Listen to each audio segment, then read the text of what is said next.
हूँ मैं, खामोशी तुम्हारी।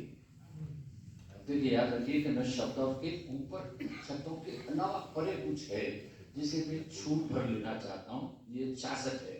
अब उसके बाद ये छीलते हुए अपने को कहते हैं सुनना चाहता हूँ मैं, खामोशी तुम्हारी। शब्दों में अपने ये 2011 है। आप देखिए कि अब ये सफर कहाँ पहुंचा। पहला सफर वहां था कि मैं शब्दों से ऊपर क्या करे क्या है, मैं उसे छू भर करना कुछ नहीं, उसे सिर्फ छू भर लेना है। और अब कहता कि तुम्हारी खामोशी को अपने शब्दों में सुनना चाहता हूँ। क्या ये पूरा का पूरा क्रिएटिव प्रोसेस नहीं है उस अर्थों की गूंज को पैदा करने के लिए? उस अर्थों की गूंज को पैदा करने के लिए पहला ये था कि अगर एक सच्चा कवि है तो उसकी पहली शर्त ये होनी चाहिए कि अल्लाह ने जब तुम कहा था, या जब विष्णु ने एक ओम बहुश्याम, विराट पुरुष ने जब एक ओम बहुश्याम कहा था, उससे पहले क्या था? उससे ना होगा।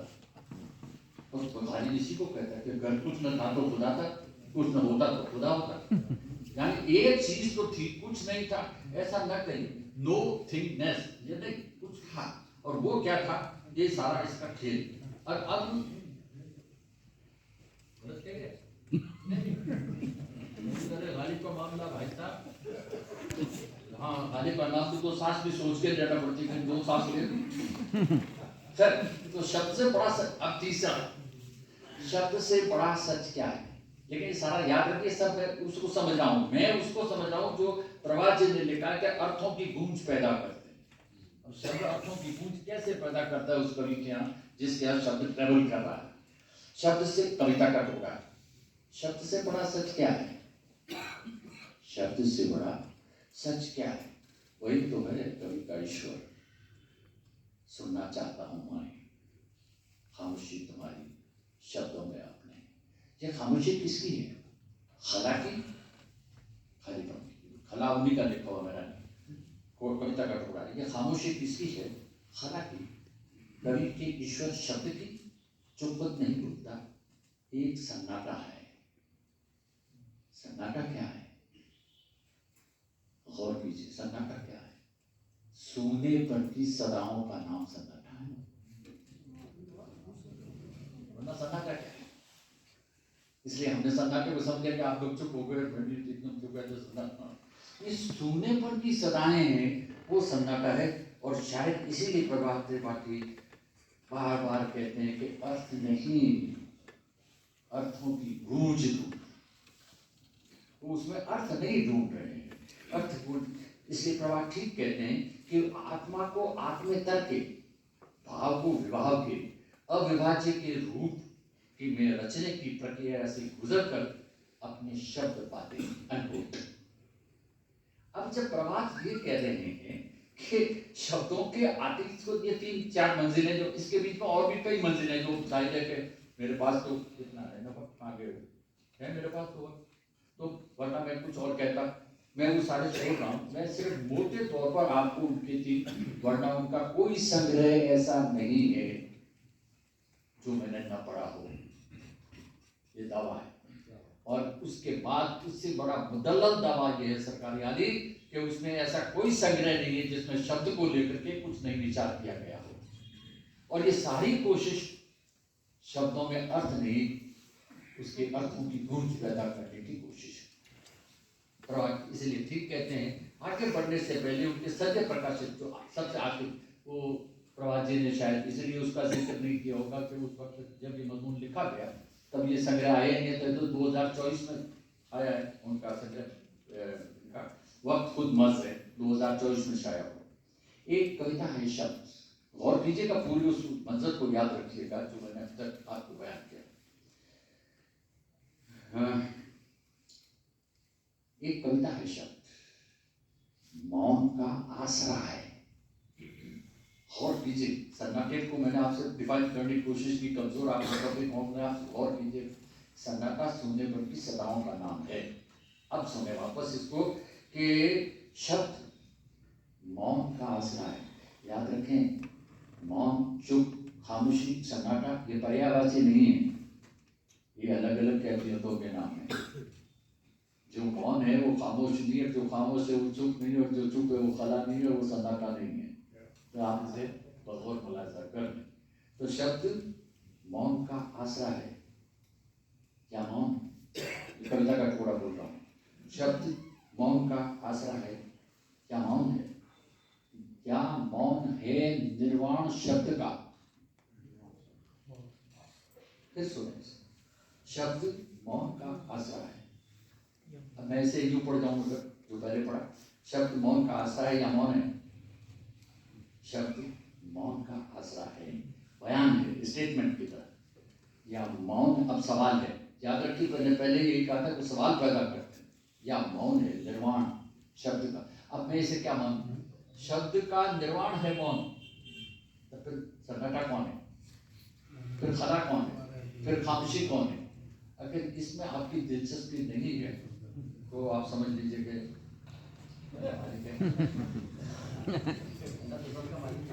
कभी मना कर देता है, ये मेरी तकलीफ नहीं है। चलिए, अब इसके तीसरा पॉइंट जिसकी तरफ मैंने ध्यान दिलाया वो है इनका सपना। देखिए, एक बात जो मैं पहले शायद बीच में ना कहूँ क्योंकि टाइम थोड़ा काफी हो जाएगा आपका, तो वो ये है कि मौसूफ भी अल्लाह मियाँ से गले में हाथ डाल के बात करते हैं। ये मिर्जा वाले अल्लाह मियाँ से इस तरह बात करते हैं जैसे किसी पड़ोसी से बात कर रहे हैं। रिलके ने एक बार कह दिया था कि अल्लाह मियाँ तुम डरो मत, मैं तुम्हारे पड़ोस में हूँ। रिलके ने ये कहा था, तुम डरो मत, मैं तुम्हारे पड़ोस में रहता हूँ। क्या इस बात कर रहे थे। मौसूफ का भी है और गालिब का देखिए आप, दो शेर सुनिए और अंदाजा कर लीजिए। यही जो पूरी प्रभात जी की पूरे पहला जो दूसरा चैप्टर इस किताब का है वो पूरा का पूरा शब्द को लेकर के और उनकी कविता को लेकर। कविता का मतलब है फिर शब्द। अब वो कहता है, गालिब कहते हैं कि पकड़े जाते हैं फरिश्तों के लिखे पर नाहक। उन्होंने हमारा पाप पुण्य का हिसाब लिख दिया, उन पर पकड़े। आदमी कोई हमारा समय तहरीर भी था, हमारा कोई आदमी भी था, उसे रिकॉर्ड पे 10 करने वाला कहा ये बयान ठीक है, आपका आदमी आपने लिख दिया, आपकी मुजरिम, आपकी कातिल, आपकी जजमेंट करने वाले, आपकी सजा देने वाले, सारा कुछ आप ये क्या है। अब इससे बड़ा शेर वो कहता है आज क्यों जलील कि कल तक ना थी पसंद। अब देखिए, मैं गालिब के हवाले से आचार्य की कविता को जैसा प्रभात जी ने समझा उसका बयान करना चाह रहा है कि इस शेर में खास तौर से, क्योंकि शेर में यह खासियत है कि मैं कोट कर सकता हूँ, कविता पूरी तो कोट कर नहीं सकता, उसकी 4 लाइनें बोलता हूँ, 4 वाला से बात फिर गालिब कहता है कि हैं आज क्यों जलील कि कल तक न थी पसंद।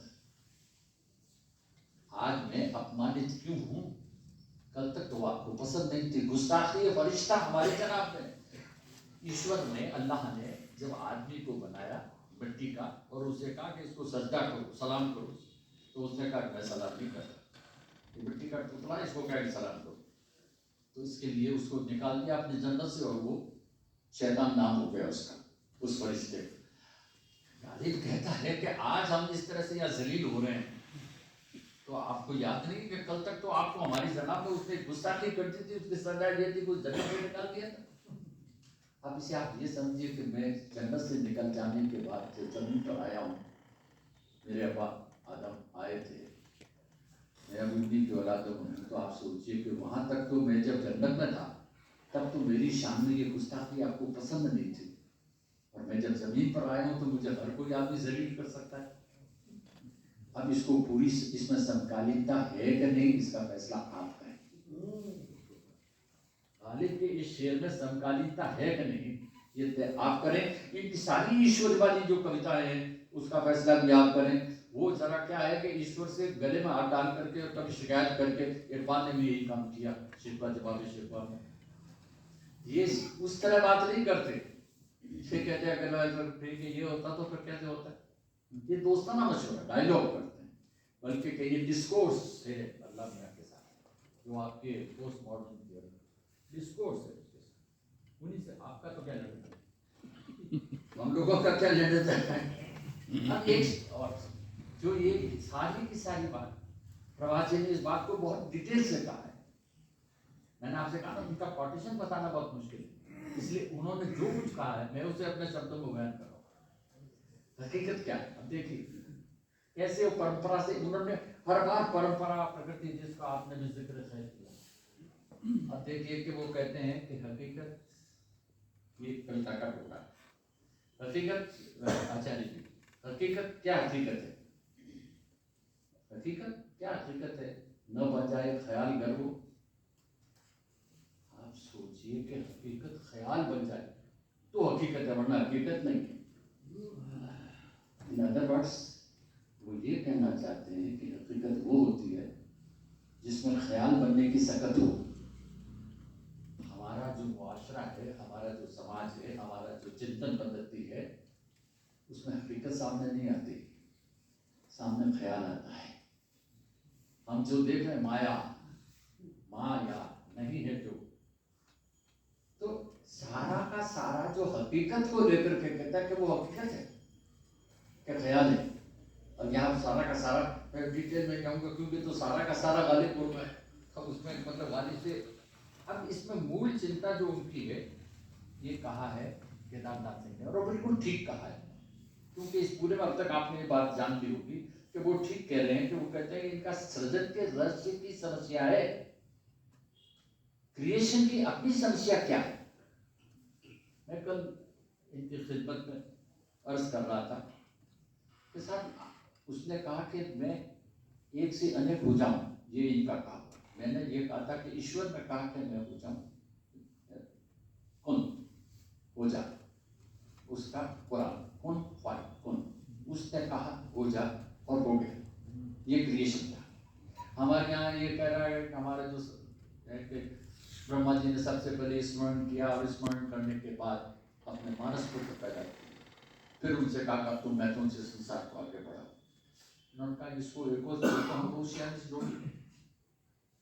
अब ये है कि जो उसके मानस से पैदा हुए वो तो हुए तकवीन, लेकिन उसके बाद जो पैदा हुए वो हुई तख्लीक। अब ये तख्लीक और तकवीन का जो चक्कर है बुनियादी तौर पर वो वही चक्कर है कि अगर हकीकत ख्याल बनती है कि नहीं बनती है, हकीकत का होना ही ख्याल बनना है, और जो ये नहीं करता और नहीं बन सकती अगर, तो इसीलिए वो कहते हैं कि जो सृजन के रहस्य की केदारनाथ से यही तो कहते हैं। ये बात प्रभात जी ने अपने 10वें या 12वें पेज पर ये तफसील से कही है, मजमून के बाद में आगे मैंने फ्लैप लगा रखा था पर वो छोड़। तो सुधीश पचोरी कहते हैं कि ये हिंदी का उपलब्ध एकमात्र मेटाफिजिकल कविताएं हैं, ये एकमात्र मेटाफिजिकल, लेकिन उन्हें तत्वानुभव शिल्पी भी मानते हैं। तो कविता को आत्मानुभूति और भाषानुभूति मानने वाले कवि को पढ़ने और खोलने के लिए प्रभात जैसा पाठक भी चाहिए, उसके बगैर आप नहीं खोल सकते। और मैं इसे